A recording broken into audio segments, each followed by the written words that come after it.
Seigneur, alléluia.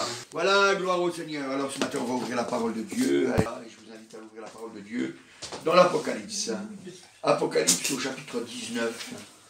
Apocalypse chapitre 19, on va lire un petit passage.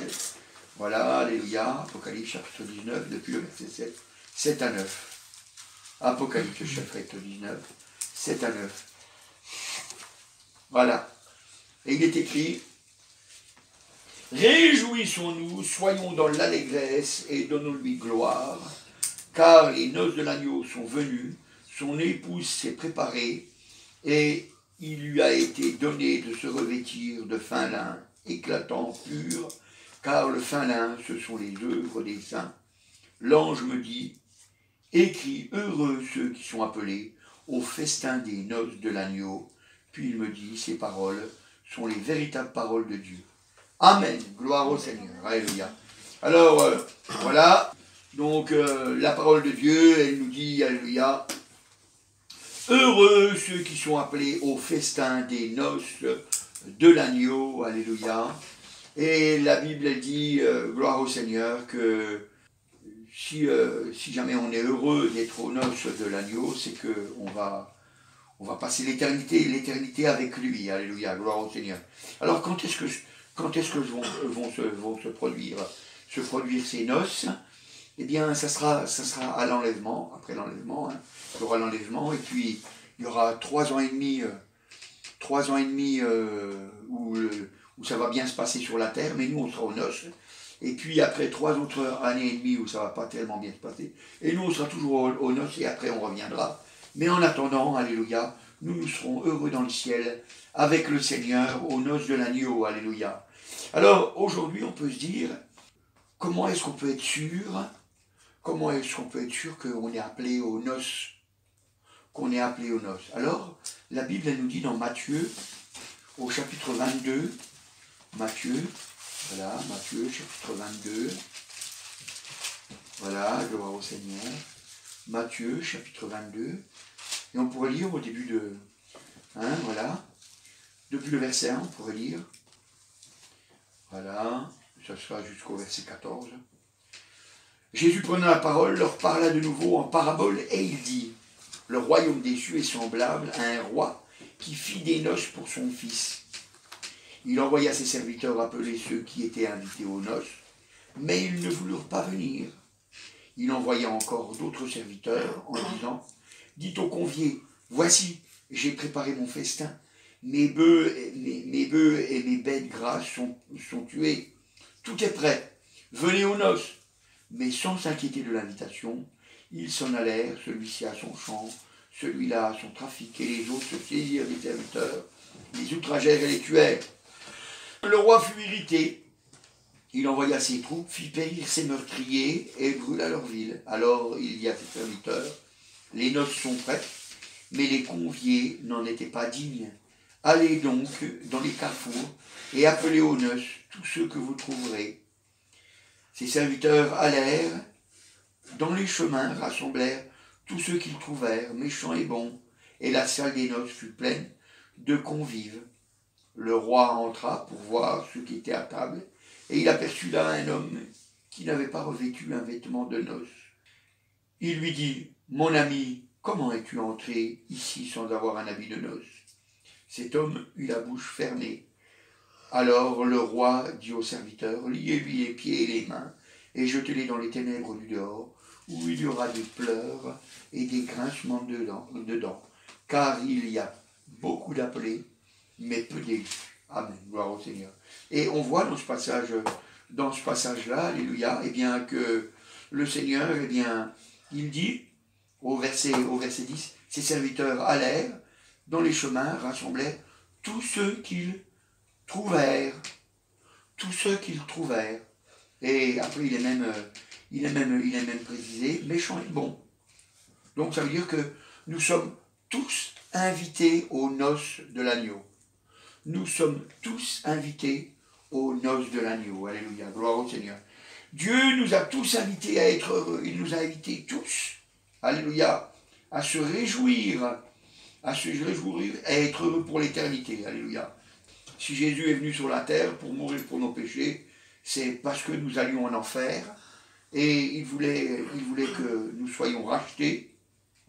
C'est pour ça qu'il a tracé ce chemin, puisqu'il dit lui-même, je suis le chemin, la vérité et la vie. Nul ne vient au Père que par moi. Donc, on est tous appelés.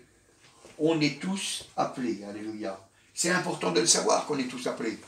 Parce qu'autrement, on pourrait se penser, eh bien, que certains ont été appelés, puis que d'autres, non. Vous savez, il y en a, ils pensent ça, hein. Il y en a, ils croient que Dieu, il a choisi les gens pour les mettre dans le ciel, et puis qu'il en a choisi d'autres pour les mettre en enfer. Mais ça, c'est pas juste. C'est une doctrine de démon. Il a dit qu'il appelait tout le monde, les méchants et les bons. Les méchants et les bons. Tout le monde, il veut tout le monde sauver. Il veut tout le monde sauver. Alléluia. Alors, ce matin, eh bien, je voudrais que ce matin, toi aussi, eh bien, tu prennes à cœur d'être sauvé, que tu prennes à cœur de ce que ta vie, eh bien, elle soit transformée par le Seigneur Jésus, pour que tu puisses être sauvé, alléluia, pour que tu puisses aller au ciel, gloire au Seigneur. Alors, quand on voit dans ce passage, donc il est dit hein, d'aller aux noces, et il est marqué que, comment, au verset 3 déjà, il est marqué, il envoya ses serviteurs appeler ceux qui étaient invités aux noces, mais ils ne voulurent pas venir. Ils ne voulurent pas venir. Et encore au verset 5, il est dit, mais sans s'inquiéter de l'invitation, ils s'en allèrent, celui-ci a son champ, celui-là a son trafic. Et les autres se saisirent les serviteurs et les outragèrent. Vous voyez? Donc on voit que malgré l'invitation, ils ne voulaient pas y aller. Et ça nous parle de la liberté que nous avons. Vous savez, nous pouvons choisir. Nous pouvons choisir de ne pas aller au ciel. Alors généralement, ça ne se passe pas comme ça dans la tête des gens. Parce que dans la tête des gens, tout le monde veut aller au ciel. Tout le monde veut aller au ciel. Mais, dans la réalité, les gens, ils n'acceptent pas l'offre que Dieu propose. Dieu nous a proposé cette offre. Il a dit, voilà, j'envoie mon fils Jésus. Il meurt pour vos péchés, pour que vous soyez véritablement libres. Hein? C'est pour la liberté que Christ nous a franchi. Demeurez donc ferme. Hein, d'accord? Mais il nous a franchi quoi? Il nous a franchi du péché. On est esclave du péché, mais avec Jésus, on est libéré de cet esclavagisme. On en est libéré. On en est libéré. Et là, eh bien, ça nous donne le choix. Soit on choisit de vivre pour Jésus, comme Jésus y veut, soit on décide de vivre pour nous, comme nous on veut. C'est un choix qu'on fait. Et quand on dit « je ne veux pas aller à Nanos », alors on dit bah, « moi j'ai décidé de vivre ma vie comme je veux ». C'est un choix, c'est libre, mais c'est un choix éternel. C'est un choix éternel. Vous savez, je vous dis toujours, n'hésitez pas à parler à votre famille, à votre père, à votre mère, à votre frère, à votre soeur, à votre oncle, à votre tante, à votre cousin, à votre cousine, etc. Hein, votre grand-père, votre grand-mère. Hein. N'hésitez pas à leur parler. Parce que vous savez, s'ils ne sont pas sauvés, c'est un choix éternel qui aura été fait. Et peut-être qu'ils n'ont pas eu l'occasion, d'entendre qu'ils avaient un choix. Ça veut dire que pendant l'éternité, vous les verrez dans la souffrance, et pendant l'éternité, eux, ils vous verront dans la joie, mais ils ne pourront plus sortir de cette souffrance. Ils ne pourront plus sortir de cette souffrance. C'est pour ça qu'aujourd'hui, on doit se décider. On doit se décider pour suivre Jésus, pour marcher avec lui, pour lui obéir. Vous savez, c'est très important. C'est très important. Hier, je discutais avec un homme qui voulait me parler des choses de Dieu, mais c'était un témoin de Jéhovah. Et je lui ai dit que sa doctrine, c'est-à-dire ses règles, ses lois, elles n'étaient pas justes. Elles n'étaient pas justes. C'est pas fondé sur la Bible, mais c'est fondé sur des raisonnements humains. C'est fondé sur des raisonnements humains. Et c'est pour ça que ça ne va pas. Et je lui disais, vous savez, c'est pas un jeu. C'est pas un jeu. Le but, c'est pas d'avoir un grand nombre de gens. Le but, c'est que les gens qui viennent soient sauvés. C'est ça qui est important. C'est qu'ils soient sauvés de l'enfer, qu'ils soient délivrés de leurs péchés. Parce que c'est ça qui est important. C'est ça qui est important. C'est ça le choix qu'on fait. On choisit, on est libre. On est libre. Vous savez, c'est pour ça que je vous dis toujours, ne croyez pas tout ce que je vous dis, mais regardez la parole de Dieu pour voir si ce que je vous dis, c'est vrai. C'est important de faire vous-même vos propres recherches. Parce que Dieu nous appelle à ses noces, mais on ne sait pas c'est quand l'enlèvement qu'il va arriver. On ne sait pas quand est-ce que la mort va nous frapper. Vous savez, la mort, elle nous frappe, même quand on est jeune. Même quand on est jeune. Anne-Claire, sa copine, elle avait, je crois, 8-10 ans. 8 ans. 8 ans, elle est morte à 8 ans. Elle est morte à 8 ans, en une nuit. Elle est morte dans la nuit. Hein, on se dirait 8 ans, bah, elle a encore plein d'années à vivre. Bah non, elle n'a pas plein d'années. Et on ne sait pas quand est-ce qu'on meurt. Ça veut dire que d'un seul coup, eh bien le choix qu'on a fait dans notre vie, eh bien il s'accomplit. D'un seul coup, on se retrouve au ciel, ou alors dans la souffrance éternelle. Ou alors dans la souffrance éternelle. Vous voyez, et au verset 5, il dit, sans s'inquiéter de l'invitation, ils s'en allèrent, celui-ci à son champ, celui-là à son trafic. La Bible nous parle encore, regardez voir dans Luc, au chapitre 14,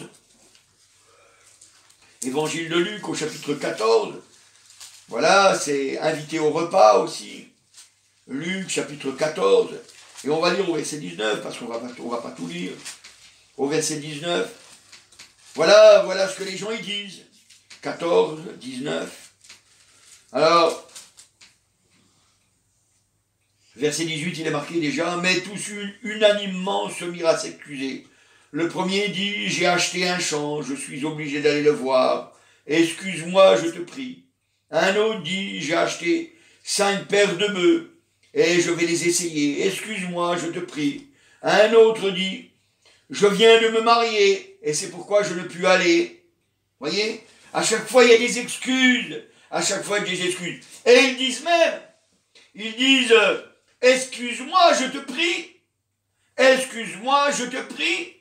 Voyez, on s'aperçoit que dans ce monde, les gens ils ne veulent pas marcher.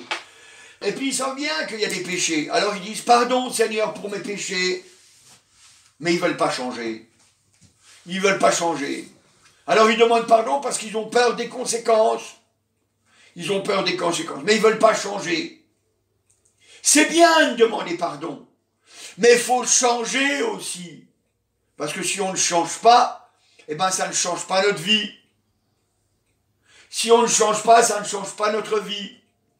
C'est pour ça qu'on doit s'approcher du Seigneur pour qu'il nous transforme, pour qu'il nous change, pour qu'il nous guérisse de notre mauvais caractère, nos mauvais désirs, de tout ce qui ne va pas dans notre vie. C'est important si on veut aller aux noces de l'agneau. Autrement, on ne pourra pas y arriver. On peut avoir toutes les excuses du monde, mais ça ne nous sauvera pas. Ça ne nous sauvera pas. Il n'y a qu'une seule chose qui nous sauvera. C'est de marcher dans le chemin que Jésus veut qu'on marche. On doit marcher dans le chemin que Jésus a tracé. Vous savez, il a payé pour nos péchés. Alors il y en a, vous savez, ils disent, oui mais Jésus a payé, alors je vais aller au ciel. J'aimerais bien que ce soit comme ça. Mais c'est pas vrai, c'est pas comme ça que ça se passe. Il est le sauveur de ceux qui lui obéissent.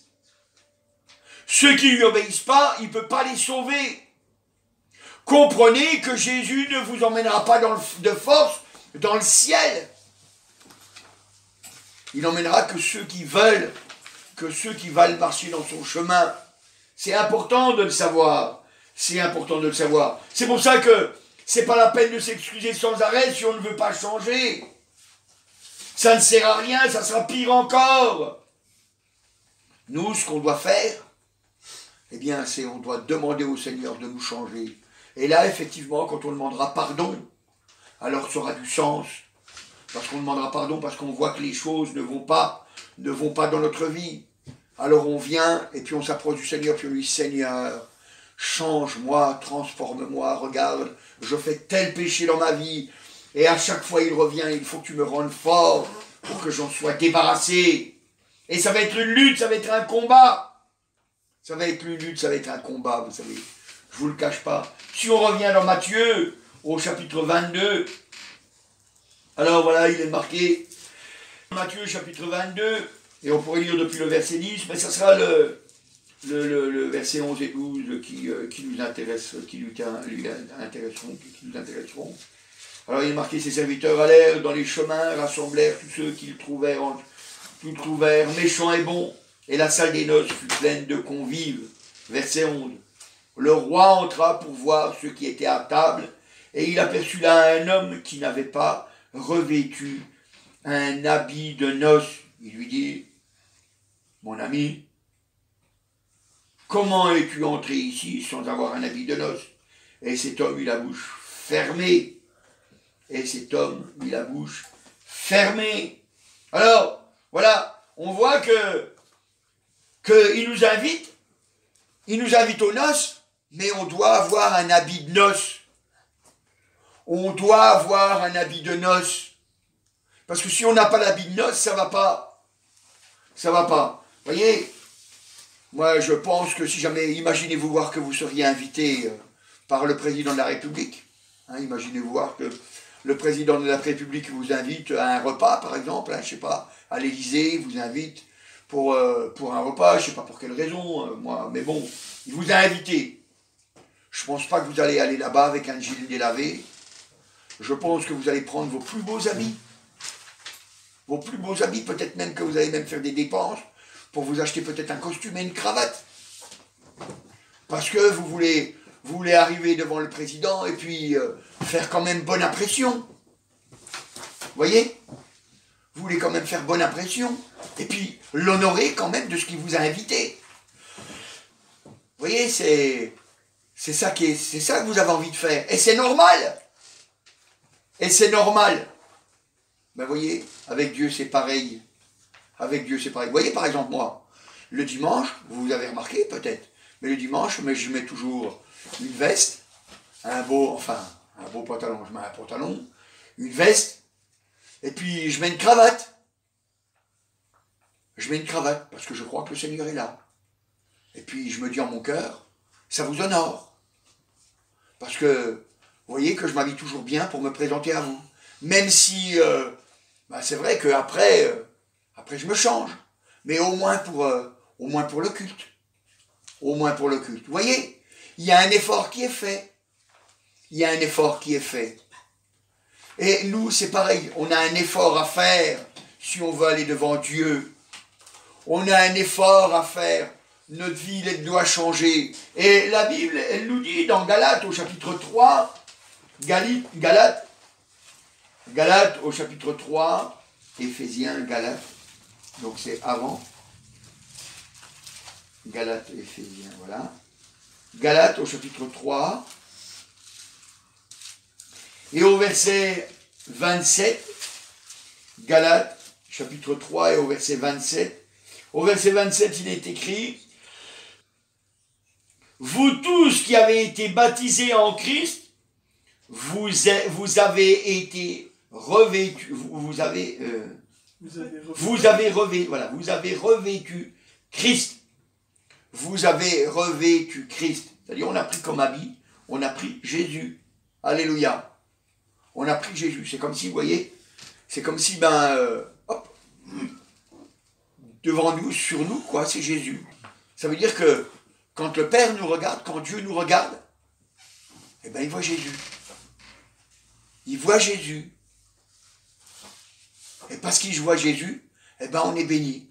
Parce qu'il se souvient de l'œuvre de son Fils. Il se souvient que son Fils a obéi jusqu'au bout, sans jamais pécher. Parce que n'oubliez jamais que Jésus, quand il est venu sur la terre, il est venu qu'en tant qu'homme. En tant qu'homme, il est venu. Il ne s'est pas présenté comme étant le Dieu Tout-Puissant, malgré qu'il l'était, et qu'il l'est encore.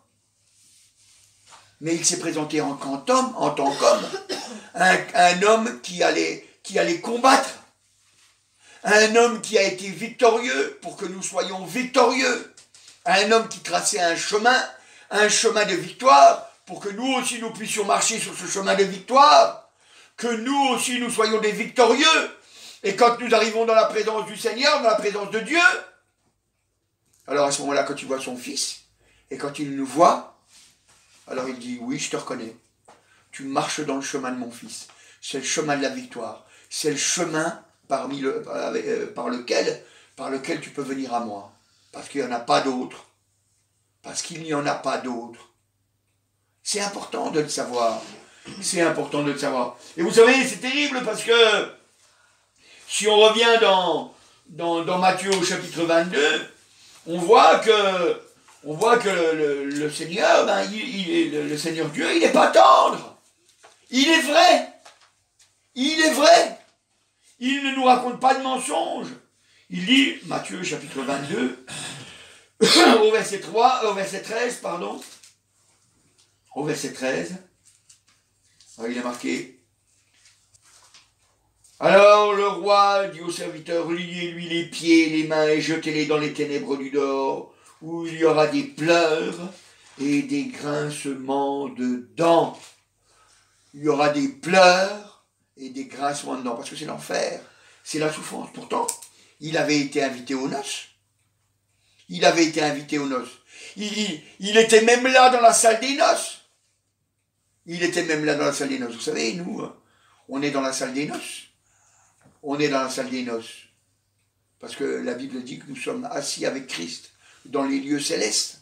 Alors c'est vrai que c'est par la foi pour l'instant. Parce que nous avons confiance en Dieu qui nous y mènera. Ça veut dire que le chrétien, c'est pas le chrétien de l'apparence. Le chrétien, c'est celui qui est vrai. C'est celui qui est vrai. Parce que le faux chrétien, alors lui, il sera jeté, il sera, la Bible dit, liez-lui les pieds et les mains, ça veut dire qu'il ne pourra plus rien faire, et jetez-les dans les ténèbres du dehors, où il y aura des pleurs et des grincements de dents. Ça veut dire, voilà, tu vas être jeté dans l'enfer comme ça.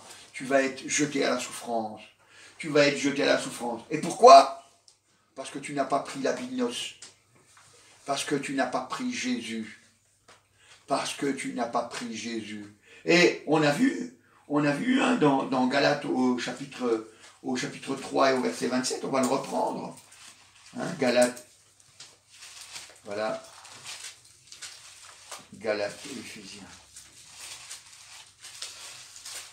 Voilà, Galates chapitre 3 et au verset 27, comme on a dit. Galates chapitre 3 au verset 27, il dit, verset 27, « Vous tous qui avez été baptisés en Christ, vous avez revêtu Christ. Vous tous qui avez été baptisés en Christ. » Ça veut dire que, ça veut dire qu'il faut rentrer dans les eaux du baptême. Ça veut dire qu'il faut rentrer dans les eaux du baptême. Parce que l'eau du baptême, c'est l'engagement d'une bonne conscience. Ça veut dire je m'engage. Je m'engage devant les hommes, devant Dieu. Je m'engage que je vais marcher avec le Seigneur, que je vais obéir au Seigneur, que je vais faire sa volonté. C'est ça que ça veut dire. Je m'engage. Et c'est pour ça que, eh bien, nous le faisons.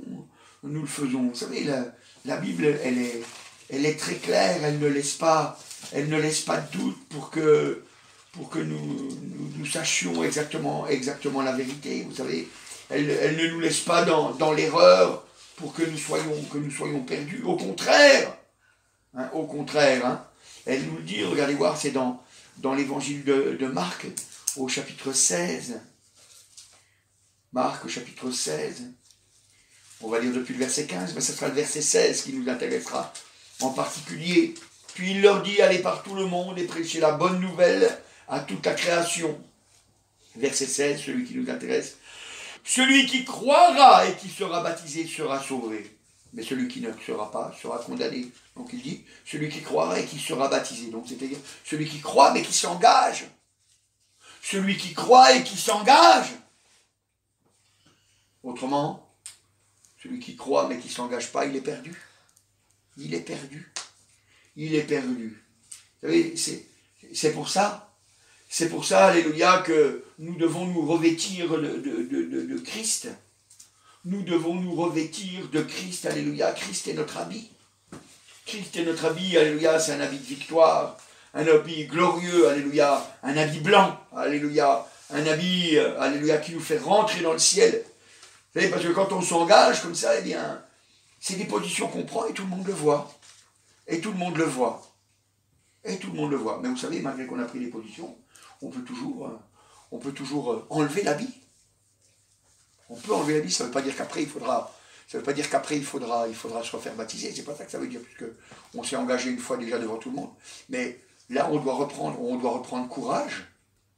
On doit reprendre courage et remarcher de nouveau avec le Seigneur. Là, on demande pardon pour quelque chose.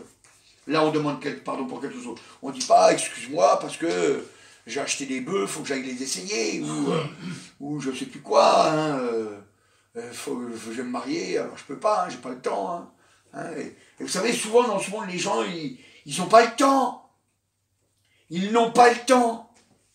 Ils n'ont pas le temps. Moi, je me souviens un jour, je discutais avec un serviteur de Dieu, et puis, pour me faire du bien, il me disait une chose, il me disait, tu sais, tu devrais, quand tu lis ta Bible, tu devrais faire des marquages dedans pour qu'après, ben, quand tu le lis, tu revois plus vite les choses, et puis c'est mieux, ça va te faire grandir. Puis j'ai dit, oh, tu sais, Daniel, j'ai vraiment pas le temps, toi. Puis il m'a dit, tu sais, on a le temps pour ce qu'on veut. On a le temps pour ce qu'on veut. Et dans mon cœur, quand il m'a dit ça, je savais que c'était vrai. Parce que c'est vrai. On va passer quoi? On va passer par exemple, je sais pas moi, 4 heures sur l'ordinateur à jouer à... Je sais pas quel jeu, moi. Hein, on va passer 4 heures à aller sur Internet, à regarder des vidéos de YouTube. On va passer 4 heures à aller se balader. Vous voyez, c'est même pas des choses mal. C'est même pas des choses mal. On peut bien prendre un peu de temps quand même pour le Seigneur. On peut prendre un peu de temps pour le Seigneur. Prendre un peu de temps pour lire la parole. Prendre un peu de temps pour habituer notre cœur à avoir soif de sa présence. Prendre un peu de temps pour se mettre à l'écart tout seul, pour prier. Vous savez, il n'y a pas besoin que ce soit que le dimanche qu'on prie, hein, parce qu'il y en a qui croient que chrétien c'est que le dimanche. Non, chrétien on l'est toute la semaine. On l'est toute la semaine. On doit vivre en chrétien. Et le chrétien, il vient se ressourcer en venant auprès du Seigneur, de telle façon que le dimanche, il soit déjà rempli du Seigneur et qu'il soit un encouragement pour les autres. C'est important, vous savez. C'est important. Vous savez, c'est pour ça qu'on s'engage. Et l'engagement, c'est ça. C'est ça l'engagement. C'est pas seulement être plongé un coup dans l'eau, dire oui, je veux te suivre Seigneur, oui, je veux marcher avec toi. C'est pas que ça. Hein. C'est quand on fait ça, on fait ça devant tout le monde, ça permet en plus de témoigner, ça permet aussi d'obéir à la parole de Dieu parce que c'est le Seigneur qui nous dit de le faire, mais ça permet aussi que, eh ben, gloire au Seigneur, que nous aussi, puisqu'on s'est engagé, eh bien les gens nous voient marcher avec Dieu. Ça veut dire que des fois on va dire non à des choses. On va dire non à des choses. Vous voyez, par exemple, moi, vous voyez, par exemple, je ne regarde pas les films d'horreur. Je ne regarde pas les films d'horreur. Parce que je sais que les films d'horreur, ça fait venir des mauvais esprits. Parce que les peurs, on sait que les peurs, ça fait rentrer des esprits dans notre cœur. Alors comme on sait ça, ben on ne le fait pas. Je n'écoute pas l'horoscope. Parce que la Bible dit qu'il ne faut pas le faire. Elle dit que c'est les choses occultes. Et que les choses occultes, eh bien, ça fait que le diable nous tient prisonniers. Alors je ne fais pas ces choses. Donc ça veut dire qu'il y a des choses qu'on doit dire non. Alors vous voyez, par exemple, moi, quand mes collègues de travail ils disent comme ça, ils disent « Ah bah tiens, j'ai le journal là que j'ai récupéré là, à la gare. Ah tiens, bah il y a l'horoscope d'aujourd'hui. Toi, t'es de quel signe ?» Je dis « Ah non, moi j'ai pas envie d'écouter ça. »« Ah, dis-le, bah, c'est pour rire, bah, c'est rien du tout. » Ah ben pour moi c'est quelque chose. Je ne le fais pas. Et puis, généralement, je le prends sur le ton de la rigolade, et puis je leur dis, vous savez, moi, j'écoute pas l'horoscope, ça porte malheur. Hein, et puis, ça les fait rire. Ils me disent, mais alors, t'es superstitieux? Je dis, non, mais j'aime bien répondre comme ça. Et puis, ça me permet de leur parler du Seigneur. Mais ils voient qu'il y a des choses que je ne veux pas faire. Je ne veux pas faire. Quand on me dit, ah bah, t'as qu'à dire ça au chef pour pas exprimer, je dis non. Moi, je ne le fais pas, parce que je ne mens pas. Et ils voient qu'on est chrétien, alléluia. C'est ça, revêtir Christ. On marche dans le chemin, alléluia. C'est ça, se faire baptiser. Bon, bien sûr, il faut rentrer dans l'eau, mais c'est ça l'engagement. C'est ça l'engagement. C'est pas autre chose. C'est pas autre chose. Vous savez, c'est pas s'excuser sur la en disant, oh, Seigneur, pardon, et puis on fait pas très attention et on recommence. sans cesse, oh pardon Seigneur, oh j'aurais pas dû, oh, pardon Seigneur, mais on recommence, mais on recommence. On doit lutter pour ne pas recommencer. Vous savez, le péché c'est grave, parce que ça conduit en enfer. Ça conduit dans la souffrance éternelle. Et puis déjà ici-bas, ça nous met dans des mauvais états. Vous savez, je vais vous raconter une petite anecdote. Je vais vous raconter une petite anecdote d'une personne. C'est une histoire vraie. Hein.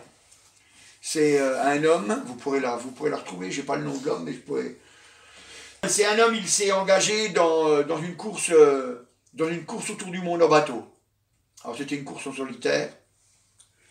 Alors il s'est engagé. Puis à l'époque, il n'y avait pas tous les instruments qu'on a aujourd'hui, etc. Hein. Donc les gens, ils allaient avec le compas, le cabestan, et puis la boussole, et puis vas-y, hein, on va en mer, et puis ils allaient avec ça. Et puis ils avaient la radio pour donner leur position. Puis voilà, quoi. Puis à la télé, ben, ils parlaient, voilà, un tel il est à telle position, un tel il est à telle position, on regardait sur une carte, puis on disait, voilà, celui-là il est premier, celui-là il est deuxième. Il y avait que la radio pour ça. Il n'y avait pas le GPS pour localiser les gens, etc. Et puis cet homme, eh bien, ce qu'il a fait, eh bien, il a commencé à mentir. Alors qu'est-ce qu'il a fait? Il est parti, effectivement, il est parti, la course a commencé, il est parti comme tout le monde. Et puis ce qu'il a fait, hop, il a été dans un coin, et puis il a rangé le bateau, quoi. Il a rangé le bateau, et puis il est resté dans son bateau pour que personne ne le voie. Puis là, il a commencé à vivre comme ça. Et puis tous les jours, hop, il donnait sa position. Il dit, voilà, je suis à tel endroit, Et puis au bout d'un moment donné, ben, ils se sont aperçus, ils s'est dit, mais il est en tête. Il est en tête. Et puis, ben, il faisait route en tête, quoi. Hein. Alors, il avait dépassé tout le monde, c'était extraordinaire, mais en réalité, le gars, il avait été nulle part, il était dans son coin. Et puis bon, personne n'avait, hein, on mettait pas en doute sa foi, enfin, on mettait pas en doute ses paroles, on croyait que ce qu'il disait c'était vrai, alors on n'a pas cherché à retrouver le signal, hein, on n'a pas cherché à faire de la triangulation pour retrouver depuis où il émettait, mais on a cru que c'était vrai. Et puis il commençait à devenir très, très important, quoi. Et puis il arrive un moment donné, il arrivait vers la côte d'Amérique du Sud, je crois, c'était l'Amérique du Sud. Et puis à ce moment-là, il devait arriver là-bas pour faire une escale, pour, je ne sais plus faire quoi, enfin, reprendre des vivres ou je ne sais pas quoi. Il devait faire ça. Et puis, il y a sa femme qui a dit comme ça, il a dit, écoute mon chéri, tu me manques, je prends l'avion. Je prends l'avion et je vais aller te voir. Et puis il lui a dit, ah, c'est pas la peine, tout. Et puis il a raconté ses mensonges, tout ça. Enfin, il a fait tout ce qu'il a fait, quoi. Puis au bout du compte, ben, il s'est rendu compte que après on a su qu'il avait menti. Les gens, ils ont su qu'il avait menti. Je ne sais plus comment ils ont fait pour savoir ça, mais ils ont su qu'il avait menti. Et puis quand il a su que ben, tout le monde savait qu'il avait menti, alors à ce moment-là, ben, il fallait qu'il se retrouve face de nouveau aux gens. Et puis comme il n'avait pas de courage pour se retrouver face aux gens, alors il s'est suicidé. Voyez? Tout ça pourquoi? Pour un pari bête. Tout ça pour un pari bête. Il s'est suicidé, pourquoi? Et vous savez, si on se suicide, c'est pas la route du ciel. C'est pas la route du ciel. Alors, c'est pour ça qu'on doit faire très attention, parce que le péché c'est grave. Hein. Parce que le péché c'est grave. On doit lutter contre le péché, parce que les pécheurs ne rentreront pas dans le ciel, nous dit la parole de Dieu. Regardez voir ce qu'elle nous dit, la parole de Dieu, dans Apocalypse, au chapitre 20. Apocalypse, chapitre 20. Voilà. Et 21, pardon. 21, excusez-moi, je me suis trompé, c'est 21. 21. Voilà, 21. Et on pourrait lire depuis le verset 7. Celui qui vaincra héritera ces choses. je serai son Dieu et il sera mon fils. Mais pour les lâches, les incrédules, les abominables, les meurtriers, les débauchés, les magiciens, les idolâtres, et tous les menteurs, je le redis, et tous les menteurs, petits ou grands, hein, tous les menteurs, leur part sera dans les temps ardents de feu et de soufre, ce qui est la seconde mort. On va essayer de voir qu'est-ce que c'est les temps ardents de feu et de soufre. Alors là, c'est là au chapitre 20, voilà, chapitre 20, et il est marqué, on va lire depuis le verset 13, il est marqué, la mer rendit les morts qui étaient en elle, et les morts et le séjour des morts rendirent les morts qui étaient en eux, et chacun fut jugé selon ses œuvres. Puis la mort et le séjour des morts furent jetés dans l'étang de feu. C'est la seconde mort, l'étang de feu. Quiconque ne fut pas trouvé écrit dans le livre de vie fut jeté dans l'étang de feu. Donc déjà, on sait que là, dans l'étang de feu, alors il va y avoir tous les morts qui ne sont pas sauvés. Toujours au chapitre 20, quand on regarde un petit peu avant, il est marqué au verset 10, le diable qui les séduisait fut jeté dans l'étang de feu et de soufre où sont la bête et le faux prophète. Et qu'est-ce qu'il est marqué? Ils seront tourmentés jour et nuit au siècle des siècles. Ils seront tourmentés jour et nuit au siècle des siècles. Ça veut dire qu'il n'y aura pas de repos, il n'y aura pas de relâche. C'est un endroit de souffrance éternelle. Tous les menteurs, et les autres aussi, hein, mais tous les menteurs, parce que vous savez, des fois les gens ils disent ah, c'était un petit mensonge, comme il y en a qui disent, vous savez, un péché mignon. Il n'y a pas de péché mignon, parce que les péchés nous conduisent en enfer. Il n'y a pas de péché mignon. C'est le diable qui veut qu'on croie des choses comme ça. Il veut qu'on croie que si on pêche, eh ben c'est pas grave. Mais c'est très grave. C'est très grave. Parce que ça nous conduit en enfer. Et c'est pour ça que ce matin, je veux que vous preniez à cœur, alléluia, de vous préparer aux noces de l'agneau, alléluia. Vous préparez, alléluia, pour rentrer dans le royaume de Dieu. Vous préparez, alléluia, et en servant le Seigneur, en obéissant à sa parole, en marchant selon sa volonté. Vous savez, c'est important. C'est important. Autrement, on ne peut pas. On ne peut pas. On ne peut pas être heureux. La Bible elle nous dit encore dans Apocalypse au chapitre 3, Apocalypse chapitre 3, voilà, Apocalypse chapitre 3, et au verset 20, Apocalypse chapitre 3, et verset 20, voilà, il dit, voici, je me tiens à la porte et je frappe. Si quelqu'un entend ma voix et ouvre la porte, j'entrerai chez lui. Je sauterai avec lui et lui avec moi. Celui qui vaincra, je le ferai asseoir avec moi sur mon trône, comme moi j'ai vaincu, et je me suis assis avec mon Père sur son trône. Que celui qui a les oreilles entende ce que l'Esprit dit aux églises. Alléluia, gloire au Seigneur. Alors il dit, celui qui entend ma voix, et il y a marqué « et », conjonction de coordination, et puis « et » ouvre la porte. Ça veut dire que l'un ne va pas sans l'autre.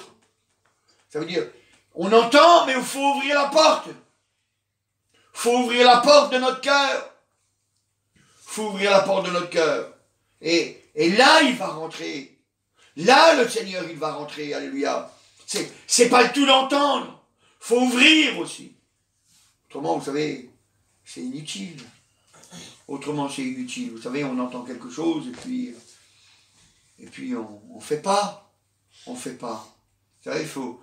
Moi, vous savez, je vous ai toujours dit, hein, moi, c'est ce que j'ai toujours dit à mes enfants. Dieu nous a donné une tête, c'est pour réfléchir. Dieu nous a donné une tête, c'est pour réfléchir. Si on entend, alors il faut qu'on ouvre la porte. Ça veut dire qu'il faut que Jésus rentre en nous. Ça veut dire que Jésus doit faire son œuvre en nous. Vous savez, autrement, c'est comme les deux maisons. Hein, la maison qui est construite sur le sable, et puis la maison qui est construite sur le roc. La Bible, elle nous dit, elle ne nous cache pas, que les deux maisons, elles sont tourmentées. Le vent a soufflé, les pluies sont tombées, les eaux ont frappé. Mais la maison qui est bâtie sur le roc, eh bien, elle a résisté. Alors que la maison qui est construite sur le sable, elle n'a pas résisté.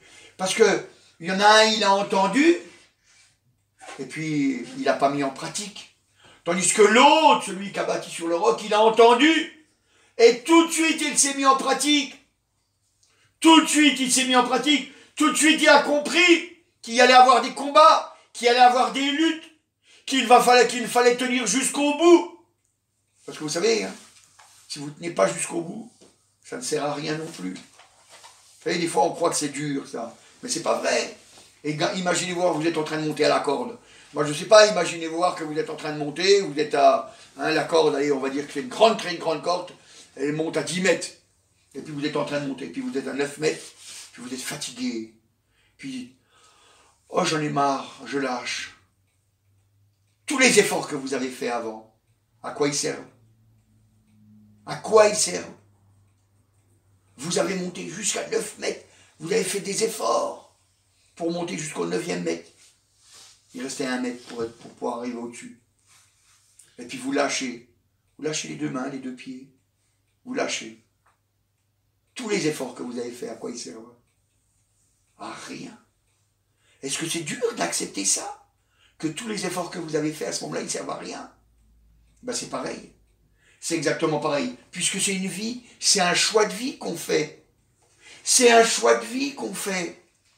Quand on s'engage dans les eaux du baptême, quand on s'engage avec le Seigneur, quand on revêt la vie, alors à ce moment-là, on dit, jusqu'au bout, Christ sera dans ma vie. Jusqu'au bout, je montrerai un bon témoignage. Jusqu'au bout.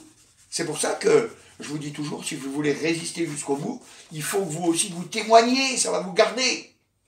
Que quand on témoigne, ça nous garde. Parce que les autres, ils vont nous regarder. Parce que vous savez, dès qu'on va faire un faux pas, ils vont dire, t'es chrétien et puis tu fais ça, toi? Et puis on se sentira mal. Alors il faudra qu'on revienne au Seigneur, puis qu'on dise, Seigneur, je te demande pardon parce que j'ai fait ça, Seigneur. Et tu vois, j'ai été un mauvais exemple. Par mon mauvais exemple, j'ai découragé, il faut que tu me changes. Vous voyez, ça nous donne de la force. Alors que si jamais on témoigne jamais, ben, on se met à prier seulement, on dit, oh Seigneur, agis dans ma vie, transforme-moi. Et puis, on garde ça pour nous. Puis vous savez, quand on garde ça pour nous, ben, ça pourrit. Ça pourrit. Vous savez, c'est une expérience que vous pourrez faire. Vous prenez un verre d'eau. Vous lavez bien le verre d'eau, mais bien lavé. Puis après, une fois que vous l'avez lavé, le verre d'eau, vous prenez le verre d'eau, vous le posez sur une table, et puis vous le remplissez d'eau. De l'eau bien pure, bien transparente, bien bonne. De la bonne eau. Vous le remplissez à bord. Et puis vous le laissez. Et puis vous attendez 1 semaine, 2 semaines, 3 semaines, 1 mois. Puis vous allez vous apercevoir quelque chose. C'est que, au bout d'un moment donné, il n'y aura même plus d'eau dans le verre. Mais le verre, vous allez être très surpris, mais il est sale. Vous regarderez, le verre, il est sale. Il est sale. Pourtant, il n'a pas été utilisé. Il n'a pas été utilisé. Mais par contre, si vous prenez un verre, que vous avez bien lavé, et vous le mettez sous le robinet, et puis vous laissez couler l'eau, elle coule tout le temps, ben le verre, il reste toujours propre. Il reste toujours propre. Alors il y en a, ils vont me dire, oui, mais il y a des herbes qui vont peut-être pousser, des mousses qui vont pousser. Oui, peut-être, c'est vrai. Peut-être qu'il y a des mousses qui vont pousser. Mais c'est la vie. C'est la vie. Tandis que le verre que vous avez laissé, il n'y a rien qui pousse. Parce que c'est la mort. Parce que c'est la mort. Au début, ça va commencer peut-être à pousser. Parce qu'il y a de l'eau qui est propre. Mais plus le temps passe, moins il y a d'eau. Et c'est la mort.